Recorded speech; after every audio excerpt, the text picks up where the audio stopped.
All right. Hi, everyone. This is how CPAs can improve their websites without spending a dime on marketing.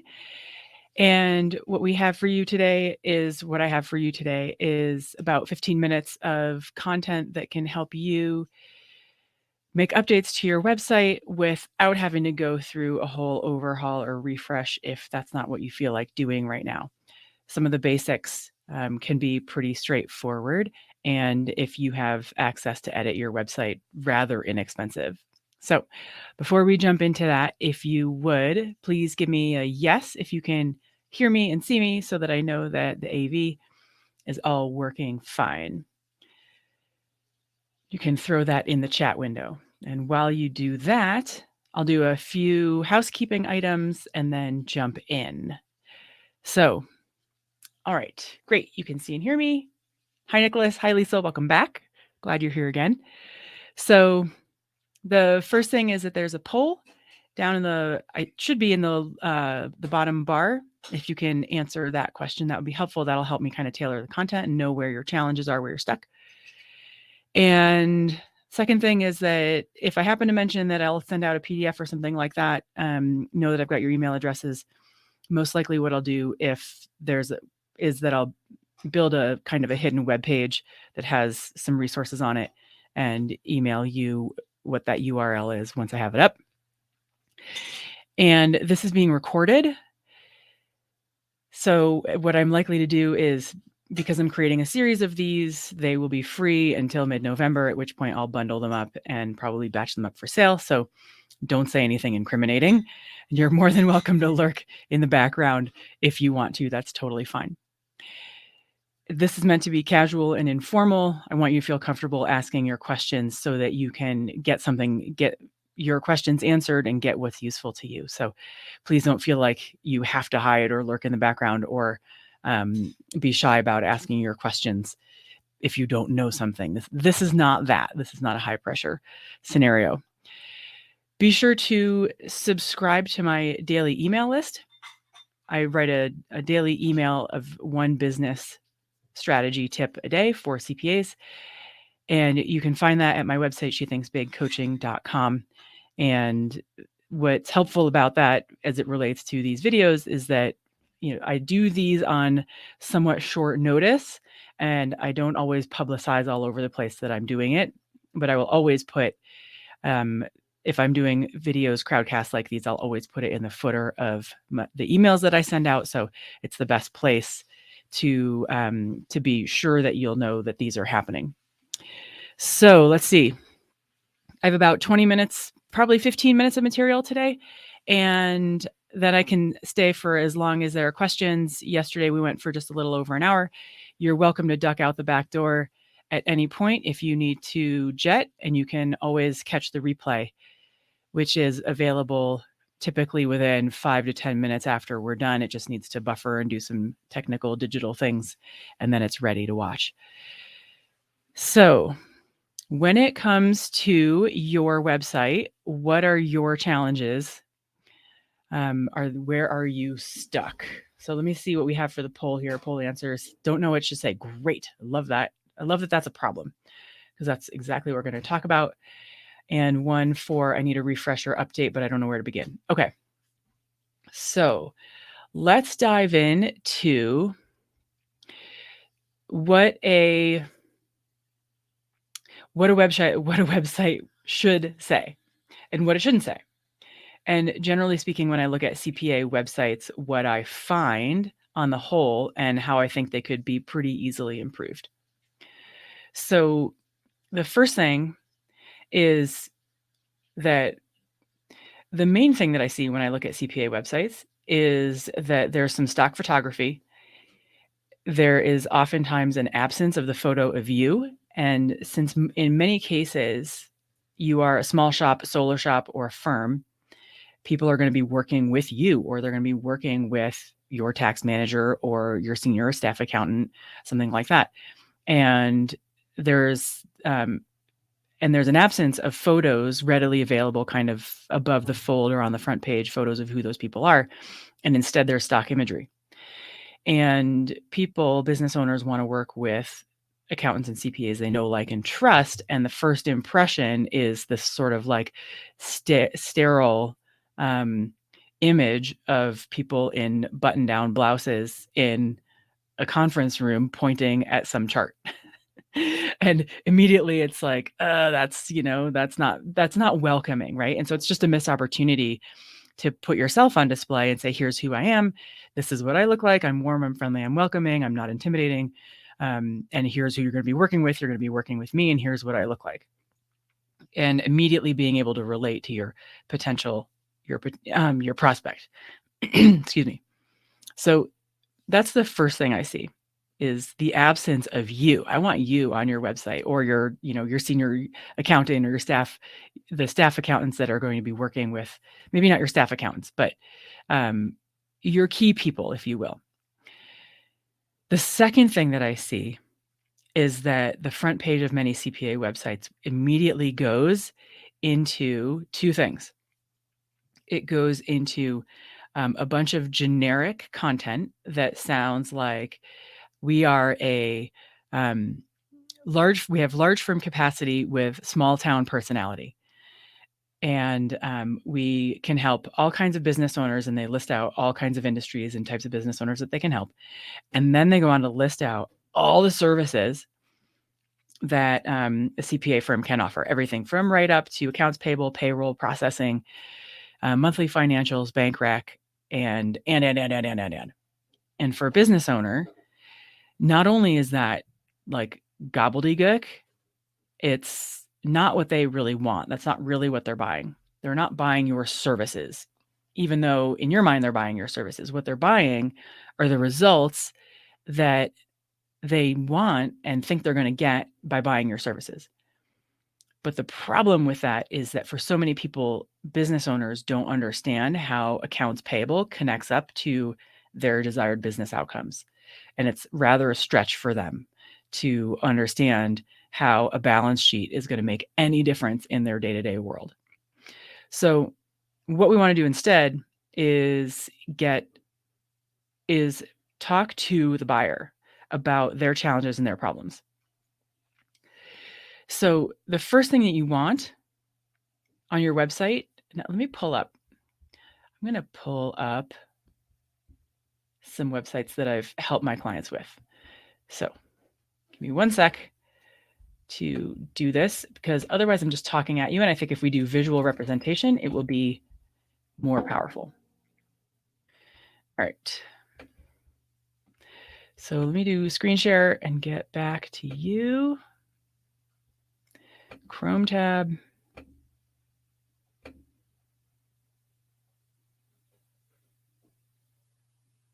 Okay. So tell me you can see. To close this message. Okay.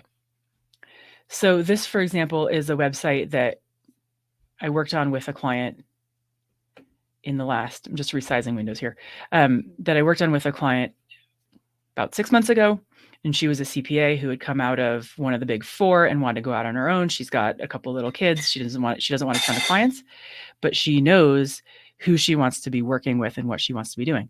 And because she was she came out of the big four, and then she went to work for a private company, a national drugstore chain. And she was basically in charge of the financial forecasting for like $2 trillion, trillion with a T, and wants to be doing forecasting related work for business owners, female-owned businesses in the $2 to $20 million range. So I know this information because I speak with her on occasion. So here we go with the headline, right? So the headline immediately draws the person in, right? Let's make the money part of your business easy. That's a pretty common challenge for regular business owners, is that the money part of the business is, for many people, the hard part of the business. They don't like it. They're afraid of their money. They don't know what to do with it. They're either scared that they don't have enough, or they're scared that they have too much. And they, until you work on your money drama, everybody's got money drama, right? The only people who have a sane relationship with money are the ones who have dealt with their insane relationship with money. So every business owner has, in a playful way here, a somewhat insane relationship with money. And I mean, I say that playfully, but I'm sure that you see your business owning clients. I'm sure that you see your business owning clients making bizarre decisions about money that you can't really understand or explain. So anyways, all this is to say, let's make the money part of your business easy, right? Because so many business owners struggle with this. And then it goes into the subtitle, Accounting and CFO Services, what it is and who it's for. CFO services for women-owned businesses in this range, right? Super specific. So right away, you know, as a prospect, when you land here, if Erica is for you or not, right? If you're a male-owned business, you might be like, but say you're in the 300K to 3 million and all her pain points, you can relate to all the pain points she has listed. You might reach out and be like, but can you help me? Maybe she'd say yes, maybe she'd say no. But imagine if you're a woman in the 300K to 3 million range and you landed here, you might think to yourself, oh my gosh, this person gets me. She knows exactly who I am. She knows what my challenges are. And she knows what solution, she knows what I want instead of the pain that I have, and she knows how to fix it. So that's the flow that I'm going to walk you through here in a sec. So we've got the headline, right, to draw people in. You want to make your headline like catnip, that people are like, yeah, I want that. You don't want to make it like cod liver oil, where it says something like tax services, where people are like, oh, I mean, I sort of want that, but I don't really want that. I know it's good for me, but like I'm not going to go out and spend $1,000 on cod liver oil. It's like, oh no, I want something that's more appealing to me. So, but if you could take tax service and say, we make your tax experience completely pain-free and easy. Now you've got my attention. Because for me, taxes is like full of pain, and I want to snap number 2 Ticonderoga pencils all over the place. So I want to get into, let's scroll down a bit. I wonder if I can. I've got to scroll down on the real page. All right. So you're a woman with a passion and a vision. She knows, she's identifying her specific buyer. So let me take this moment to talk about knowing your specific buyer. A website will be very difficult to make if you don't know who it's for.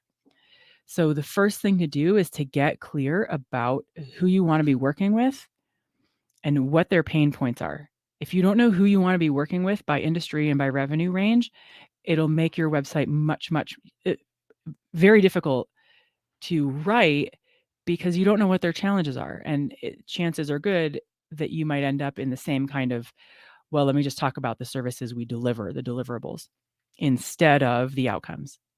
So if you're here today and you weren't able to make it to yesterday's niching crowdcast, I strongly recommend going back and checking that one out to help you get clear about where you want to position yourself in the marketplace. Without a position in the marketplace, if you're old enough to remember what static on a TV looks like, where it's just that gray, like black and white dots all over the screen, without a clear position, you're simply a CPA that's one of those black dots on the screen, and nobody can find you. You don't stand out in any meaningful way. What we want is for you to be a bright red circle on that screen of static so that people are like, oh, I know that you're the person for me.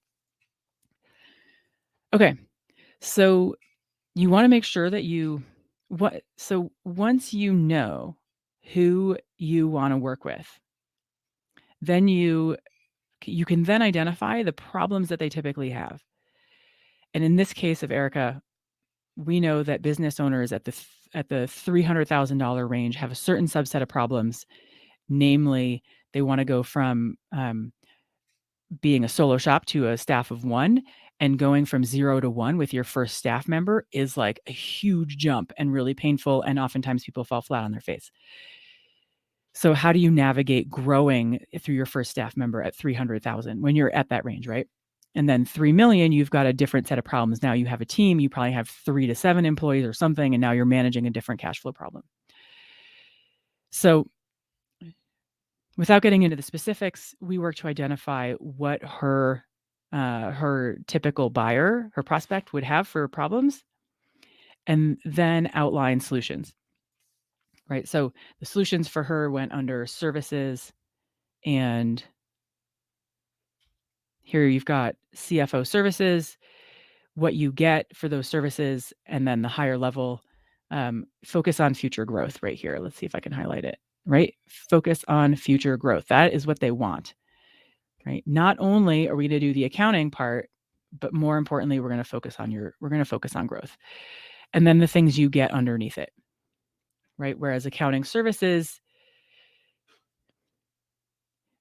we're going to take care of your books so that you have time to focus on your business, right? Different buyer at a different stage of business. And then underneath it, all the things you get but like notice that she doesn't go into accounts payable, accounts receivable, write up, bank rec, all that stuff. I mean, that's all details that you can get into when you have your discovery meeting. But on your website, talk about the confidence knowing your accounting is clean and accurate. Stop guessing at how much to pay yourself, right? How many of your clients are guessing at how much to pay themselves? And no more frustration to the point of tears at tax time. I may have written that line. Full disclosure. Here, so in your CFO services, stay on top of cash flow so you're not worrying about hitting the bottom of your bank account. Forecast and plan for the next 12 months. This kind of plain English verbiage is likely to be much better received by your business owning clients than really heavy accounting deliverables and tax talk. All right. Questions so far. What's landing for you? What's making sense? What do you want to know? And then I'll come back. I have a few other things that I'll come back to for nuts and bolts, but let me just jump into questions. So Jennifer, right. Big takeaway for me throughout all of your webinars is to differentiate my firm so that I'm not competing. Yes. Not competing with every firm in my city. 1000%. Your business will get so much easier when you get specific and clear about who you want to work with, and you get to know their problems and their pain points and their dreams and the solutions. Those three things, their pain points, what they want instead, their dream, and the fix or the solution, those three things. When you know those three things and you can speak to them succinctly, articulately, like you don't have to be Pulitzer Prize winning prose here, but just in plain English, you will get better clients. Your business will become easier to run. It'll be easier to work with your clients. You'll have better client relationships. You'll be able to provide more value to those clients, which means you can charge more, right? Fees follow value, as Alan Weiss likes to say. And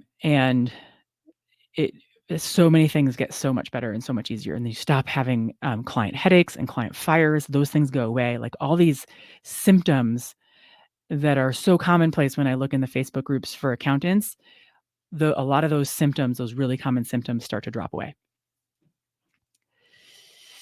Nicholas says, I like the simplicity of the website and the targeted wording. Great. Good. I can show you another one too if you want. I might do that in a second just to give you another idea.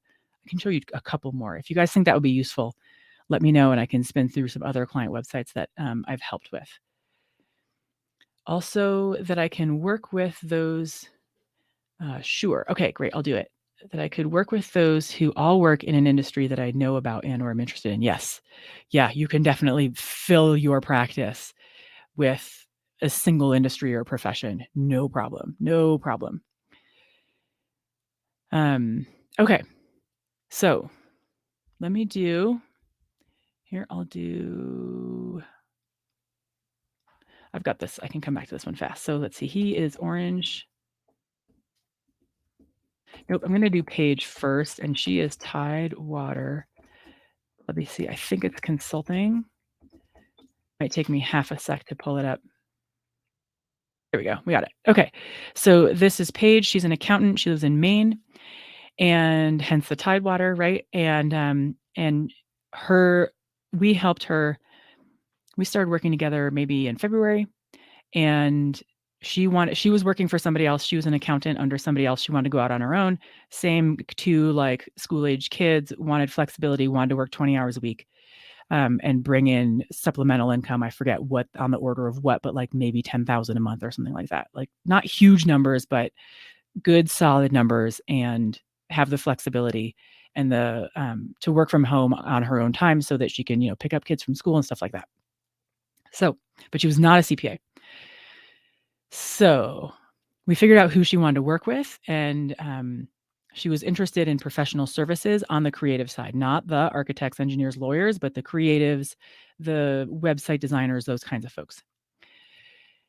So, and she wanted to head into the CFO, like financial management, and not do sort of advisory light, but have, 6, 8, 10 clients and do much more of the financial forecasting, but not get into tax.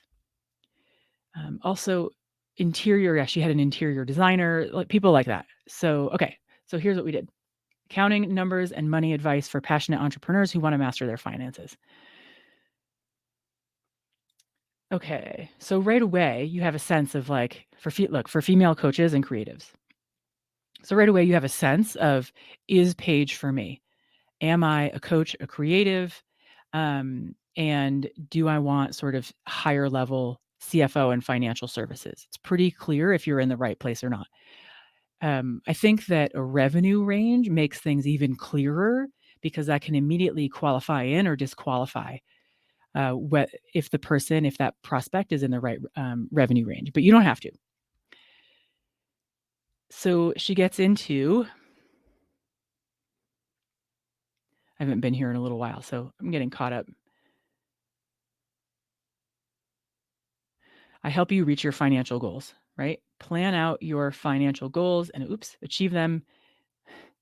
Sorry, lost control of my highlighter. And help you achieve them as well. Financial consulting, work less and make more. The tools you need to transition from working for your business to letting your business work for you, right? And that's a transition that business owners make when they go from, mid 6 figures when they're working in it all the time to getting on top of their financials and they work on their business. So more like this, let me see what we have for services.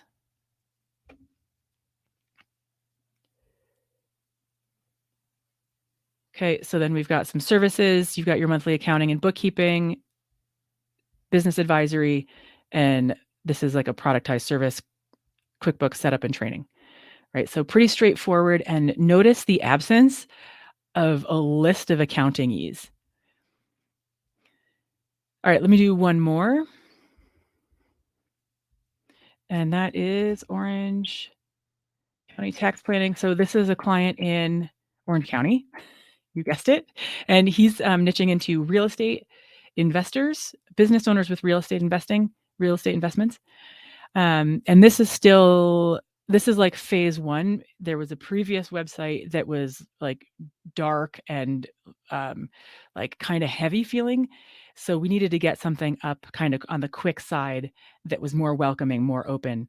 So, and then we knew that we would come back to, once we got deeper into real estate investing, to come back to talking specifically to real estate investors more in depth than you'll see right now. But this is Sean, super nice guy. Right there, warm and welcoming, compared to a previous image, which was in a suit and like kind of intimidating. Like if I was a chick, I would have been like, not sure I want to work with this guy. I'm a little scared. But now it's a total different feel. So really clean, simple front page, accessible, and like that, right? And then some more on services.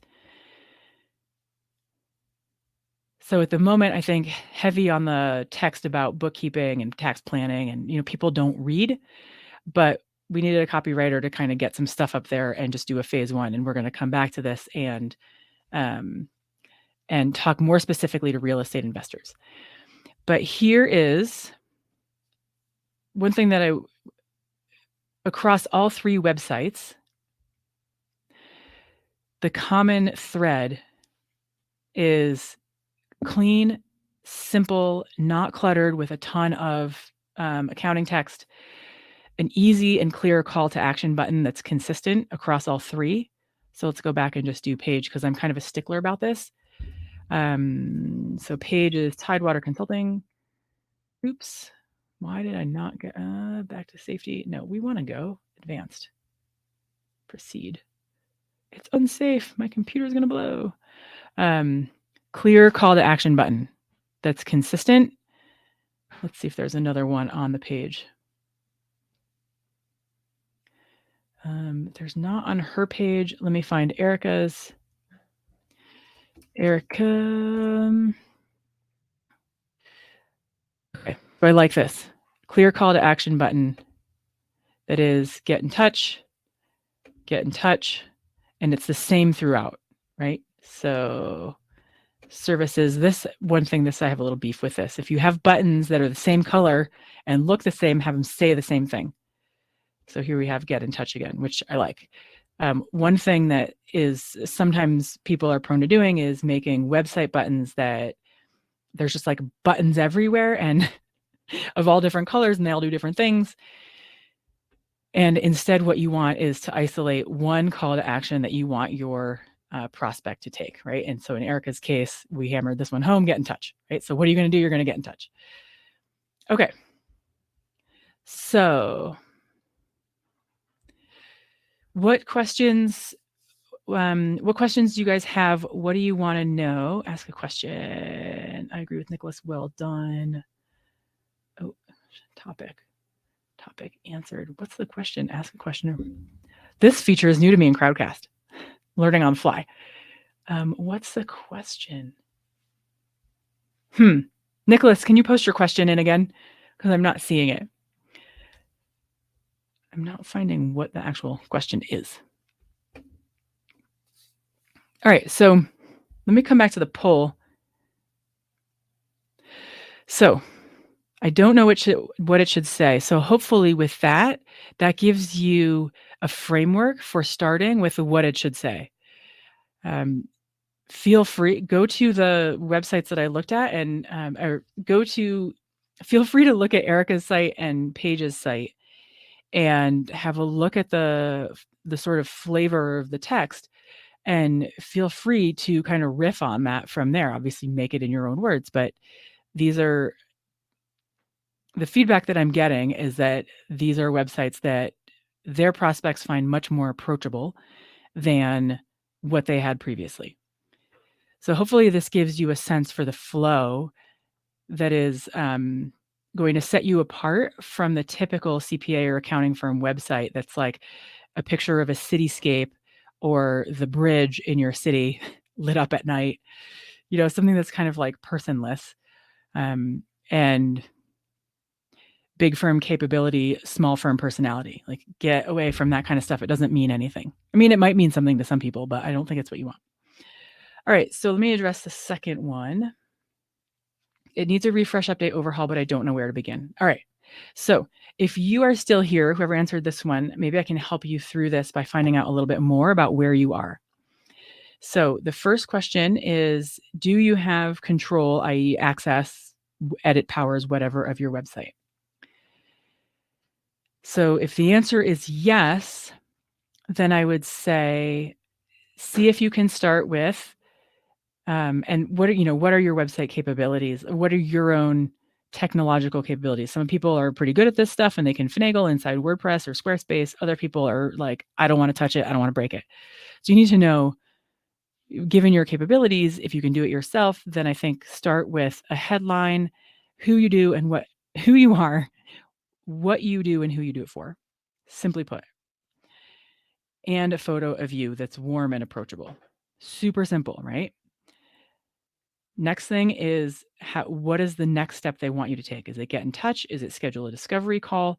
Is it fill out a form on your website that, lands an email in your inbox and you'll get back to them? What's your process for them connecting with you? Figure out what that is, put that up. Don't know where. Okay, so let me come back to all possible answers. If you are thinking about there's a difference between a refresh and a redesign, right? Sticking with the same website and refreshing the copy and the content versus scrapping it and building a new website. And both work depending on the structure of what you have and your capabilities and your interests and everything. So let's go with the refresh for a moment, because that's kind of where I am. So header image, what you do, who you do it for, who you are. And then pain points, list out 5 pain points of your ideal buyer, your prospect. List out 5 solutions and list out how you would help bridge the gap, if you will, bridge from their uncomfortable desired state to their desired state. What are you going to do to help? What's the needle that you're going to move? Okay, so that can be really, keep it super, super simple, because number one, people don't read a ton on websites, right? What they're coming for typically or oftentimes is validation, right? They've heard your name, somebody suggested or recommended you, they Google you, they go to your website, and they want to find out more. And they're like, sometimes they just want confirmation that you're, I was going to use a term, but I think it might not be PC. Forgive me if this offends anyone, but they just want to make sure you're not a crazy person, right? So they want to go to your website and make sure that you're that you look like someone they'd want to work with. Okay, if you want to go in the direction of like start from scratch, like hear the paper crumple up, throw it in the trash, let's start new. In that case, you have a bunch of options. Is this anybody, before I go down this path? Does anybody want to hear about this? I have to scrap mine and redo it for a number of reasons. Okay, so I'll talk about this for a little bit. So, having been through 4 websites, I can tell you that it is a very painful process. I've built my own. I hired somebody, offshore, and then I used Knapsack in Virginia, which the owner of Knapsack, Ben Manley, was on the podcast in, I don't know, July. So whatever episode that is, we're at 160, like maybe in the 140s or 150s. His name's Ben Manley. So I think if you want to listen to that episode, you can. His company, Knapsack Creative, designs websites in a day. Sort of. There's a bunch of prep work in order for it to be designed in a day, but simply put, it's designed in a day. So let me talk about a couple of these things. So if you want to go, okay, if you want to have a really simple website, you can. So I'm going to hit stop share on this so that let me see if this works. Close video. All right. Is it e-commerce or no? I don't know what you mean by that, e-commerce or no. If you can clarify. Okay, so let me talk about your options for scrapping and starting over. If you want to go cheap, you can for like $1,000. And all you need, really simply, I think most CPAs can get away with a very simple website, maybe even 1 page. It would be kind of long. You do a lot of scrolling. But the 3 things that you need are identify your buyer on your homepage, and then a services page and an about page. And the rest you just don't need, right? I'd be hard pressed to be convinced that you need all the rest starting out, right? Because a website project can be a gigantic, overwhelming thing. And in the interest of making it good enough for now, I would say homepage, services page, about page, done. So for about $1,000, you could go to Upwork or Fiverr or 99 Designs or one of those and go through that process. What I like about it is that for $1,000, you can get a website. So you save money. But what I don't like about it is that it can just drag on. Like, it seems like it could be done in 4 weeks, but honestly, it's like 4 months, and it's painful. And you go back and forth with your designer and you don't know when it's going to be done. And it just like interferes with you running and growing your business. If funds are cheap, I could imagine going that, funds are limited, I could imagine going that direction. If you have $5,000 to spend, you can go with somebody like Knapsack, or there are others that do it in a day. And the bonus is that you get a great looking website. The process is streamlined, organized.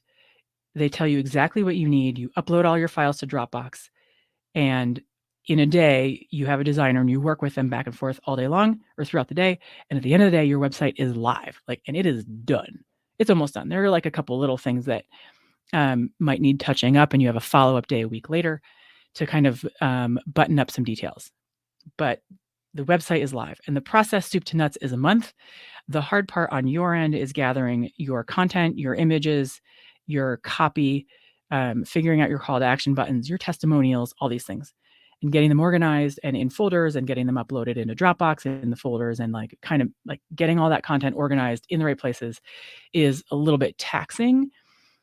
But on design and go live day, you do it all and you're done. And I went through that process after 4 websites, and I can tell you that I will not go back to doing it the old way. It was more expensive. It was a little bit harder up front, but it was so worth it in the end. So super worth it in the end. So that's that, I think, is, if you have the revenue to handle that level of investment, I'd recommend that path because it's pro and it looks great, and in the end, it'll probably be better for your business in the end in terms of your own time savings. Okay, so let me catch up to the chat. Does he do the knapsack guy? Does the knapsack guy do e-commerce or not? That is a good question. Does he do e-commerce? Like, you have products you want to sell on your website? My hunch would be yes. My hunch would be maybe it's not the $4,800 package if they have more to hook up, right? Like, if you've got an e-commerce Shopify thing that you want to connect up to, and there's some Zaps and Zapier whatever's that need to get connected, it my hunch is yes, and it might be the next package level up, but I don't know. And my gut is to just reach out to them and ask and say, hey, this is what I'm thinking about. Can you guys do this for me? Okay, 2 questions, Nicholas. With all the areas that we've discussed so far, is the website the last piece of the puzzle? Good question. Question 2, what should be done with a cookie cutter website until you have what should be done with a cookie cutter website until you have the new information available for the new site? Okay, so let me start with question 2. What should be done with a cookie cutter website until you have the new information available? So if I were just going with a cookie cutter website, which I totally think you can, then I would take what you know for sure and simply put that up, and I would keep it consider keeping it to just one page. You could just have a homepage and that's it. And it has your name and a nice photo of you. If you're I'm assuming some starting out level here with the website, don't worry about getting professional headshots at the moment. Just get a clear background just get like a clean background that's not super busy and distracting, and have a friend who has the highest pixel iPhone and use portrait mode and get a bunch of pictures you smiling with a few different shirts on, and then pick the one that's the best. You don't need to go super minimum viable product for now, right? And I think an iPhone, a portrait photo with an iPhone, or maybe Samsung has portrait, I don't know, would be good enough. So photo of you, what you do, right? And you can select from words like tax planning, tax strategy, consulting, financials and cash flow for business owners, just really high level, and a few words about you, and a few words about how you help people, and that's it. And your phone number. Contact me. Get in touch. That's it. Done. Super, super, super simple. So then that gets to question number 1. With all the areas we've discussed so far, is it possible that the website is the last piece of the puzzle? Yes, it is entirely possible. I wouldn't say it's the last piece of the puzzle, but it does tend to come after we've done a bunch of things. I'm so glad you asked this question. So I'm making some assumptions about where I think you might be right now in your practice. But consider the cookie cutter just as a holding place where you look professional, approachable, welcoming, a few words about what you do and how to get in touch with you, and that's it. And then move through the niching process to clarify who you want to work with, what revenue range, and then that takes 3 to 6 months to figure out their business challenges, what they want instead, and how you're going to address those. Gather that information over the course of 3 to 6 months, and then you can start to add it to your website. Another thing, and then in addition, you can begin to, once you know more, after 3 to 6 months of working with clients in a certain niche for a certain period of time, what will start to lift off the page are the patterns of how to work with people and what are the sort of delineations of service level. So let me give you an example. One of my clients who has niched into farming, when we started to niche into farming, we started differentiating by revenue range, farmers of certain revenue range. But then after a few months of working with them, she realized that they think of themselves and their farm by acre. And farmers talk to each other and about their farms by acreage, not by revenue, not by dollar sign. Their metric, their measurement for the size of their farm, their size of their business, is acreage, not dollars. And she realized that there were kind of 3 distinct buckets. 2,500 acre, 5,000 acres, 75. Is that right? 2,500 and less, 5,000 to 7,500, 10,000 acre plus. Those were the 3 buckets. And she realized then that at 2,500, they were kind of just coming into like needing these certain services. At 500 to 5,000 to 7,500, that they needed more controller level services. And it wasn't until 10,000 acre size that the farmer needed like full on fractional CFO with a lot more like bank relationship and all these other much more in depth. Point being, it wasn't until she was, got her hands dirty working specifically with farmers across a range of size that she understood what she needed to provide or the service that she needed to design for the size of the farm until she'd been doing it for a while. So Nicholas, this is back to you. Work with your clients for 3 to 6 months, and then you'll start to get a feel for, these people at these size need this, whereas these other people who are a little bit farther along need this other thing. And that will help you define and better articulate, clarify the services, the distinction of your services. So in short, it's maybe not the last piece of the puzzle, but it is farther down the line. And when I work with my clients, oftentimes what we'll do is like a placeholder website in the first 6 to 8 weeks, just to have something that's significantly more improved than what they have. But we just kind of do a minimum viable product on that. And then, 6 months later, then we'll do the full on update.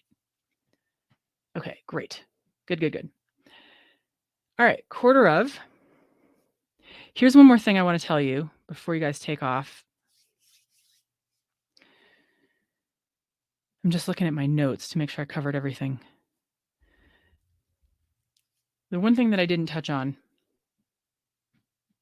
2 things. Make sure your website is about your prospect. Talk to them about their problems. The tendency is to, when you don't know your prospect and your buyer because you're an undifferentiated generalist, you talk about yourself. And your buyers really don't want to read about you. First, they want to know first, does that CPA understand me and my problems and know what I want, and does he know how to get me there, or she? Once you check that box, then they want to know about you. So the About page is an important page. It is the homepage and the About page are the most visited pages by far. So use the About page, talk about you, and talk about your business and the history of your business if you want to. but leave the history of your business. If we were founded in 1935 and we've gone through 4 family generations and all that stuff, leave that off the homepage, unless you're a giant local firm and that's how you're differentiating yourself. But I don't think that that's most of you. That's for, I think, 5 and 10 and 20 partner firms. If you're a soloist, leave your story off of the homepage and put it on the about page. Okay. And the last thing I was going to say is, before we kind of head in the direction of wrapping up, is testimonials and social proof. People love social proof, right? That's why, you can go to Amazon, you can read all the reviews, you go to Google, there's Google reviews, there's Yelp. I mean, people love social proof. So leverage the power of testimonials in your favor. And rather than get, sort of bland testimonials of like, Jack is really nice and really helpful, he did a great job on my taxes. Like, okay, that's good. But what we want is the transformation that people got from working with you. So it sounds more like, and I'll give you a script. I got to make a note.